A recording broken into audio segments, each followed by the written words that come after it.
How do you do, ladies and gentlemen? Jules Strongbow back in the dressing room, and once again, it's time for dressing room interviews. Our first guest this evening, one of the biggest, most powerful, and I might say the outstanding condition athlete of our time. Of course, I'm speaking of Big Mike Sharp. Hello, Jules. Step in, Mike. Thank you, Mike, listen, I've had a lot of people ask me, they say, gee, this fellow's got the biggest neck I ever saw. He's in the best condition I ever saw for a big man. How about telling us a little about how you do train? Well, it's a long story. It's a hard story, Jules. Well, we can't have all of it if it's real long, but we'd like to give a few tips. Well, I have my own gymnasium, for one thing, and I train consistently every day for approximately 2 hours. And You say your own gymnasium. How do you mean by that? Well, I've built my own equipment, and as a matter of fact, I have a piece of equipment I constructed myself that contains 15 different apparatus, and you're able to have a complete workout on it in a small room.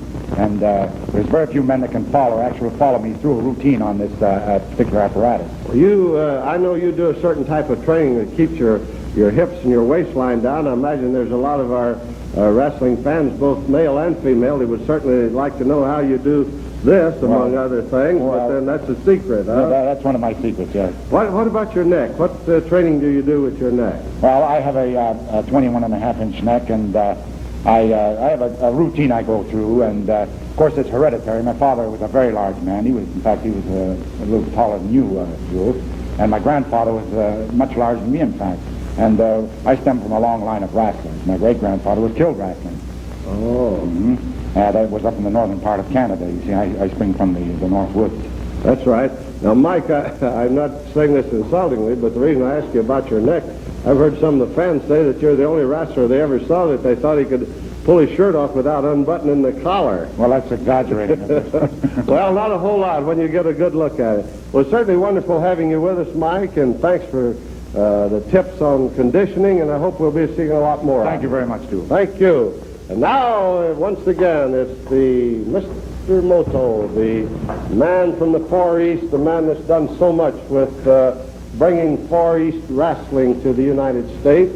Yes, Mr. Joe Strongbow, I want to tell you just what I heard from you, American, what you call wrestler. They very big neck and very good exercise. But I don't think American exercise is very good. Japanese sumo exercise, number one, I think. Sumo number one. Yes, sumo exercise, everything, built perfect, very strong, stand up, very strong, everything very strong. Judo too, karate, everything. Karate, you hit like this. Wait just a minute now, don't tear our table up. You do anything, everything. Just because you have... Incidentally, since he did do this, show him your hand once again. No, I don't want to show the people what I do, anything. Well, now you say you're the greatest wrestler in sumo. Yes, is that I right? am. The greatest wrestler in jiu-jitsu. Yes, Mr. The Joe. greatest wrestler in catch-as-catch-can. Yes, Mr. Joe. And I noticed that you throw your karate into your matches once in a while. Mr. Joe Strongbow, I don't do no karate. I told you I do judo chop. And don't you ever tell me like that. But you are a scientific wrestler. Yes, I'm very scientific and very clean. And I am the number one, what you call Japan say, number one wrestler. Were you a good sumo wrestler? Oh, number one, Japan, number one. Number one, Japan. Yes, number one. Anything you say, Japanese, number one, Ichiban. Number one boy. Number one boy too. Yes, boss, yes. Well, I will say this, in watching you wrestle tonight, you told us that you were a good, clean, scientific wrestler. Yes. I thought that you had improved a little, but not a whole lot, Mr. Moto. I think you've got a long ways to go. Now, Mr. Juice, That's all there is to it. Now, I don't want to hear any more out of you. Right now, Nicky Bockwinkel, Western Heavyweight Wrestling Champion. Nicky, I've told the folks you come from a line of wrestlers. Your father was quite a wrestler, wasn't he? Yes, yes, he was very much so. I enjoy getting a chance to talk about him because I'm very proud of him. And for many of the wrestlers that have wrestled him that I've run into in later years, they've all respected and admired me for. I guess they think maybe it carried over into me. I hope I can match up to everything that he is. Well, your dad Warren was a great wrestler. Yes, I look forward to getting his advice at all times.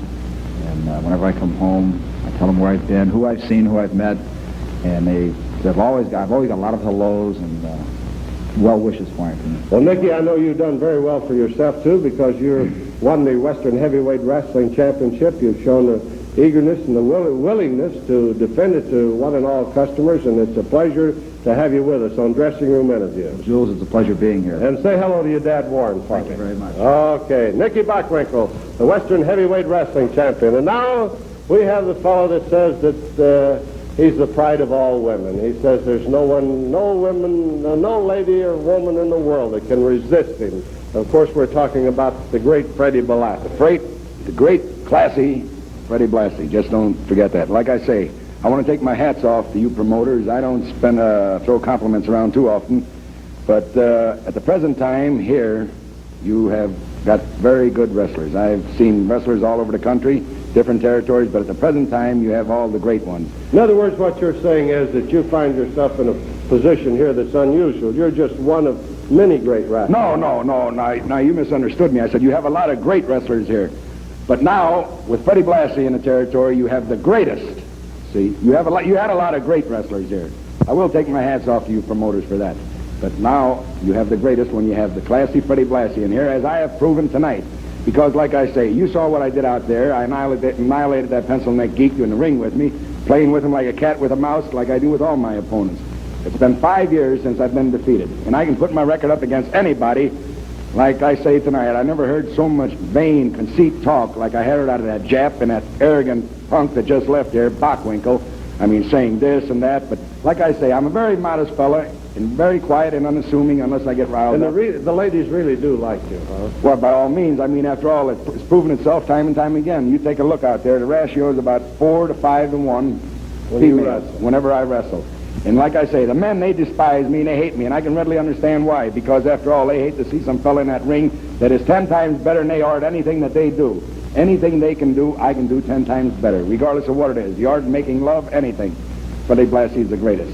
See, it isn't only in wrestling, but in pertaining to anything, Freddie Blassie is the best. And you are a modest fellow, too. Like I said, I'm very modest, quiet, unassuming. I don't go out and make any rash promises, boastful things or statements like I heard on this interview here previous to me coming here. Like I say, when I say something, I go ahead out and do it, and I've proven it time and time again. My ability, knowledge, and know-how is superior to anyone in a professional ring today. Well, thank you very much, Freddie, for being with us. I hope we'll be seeing much more of you. Oh, by all means, you will.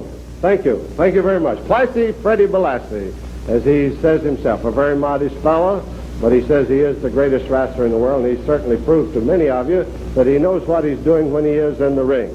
It's been a pleasure being with you on Dressing Room Interviews. Join us again.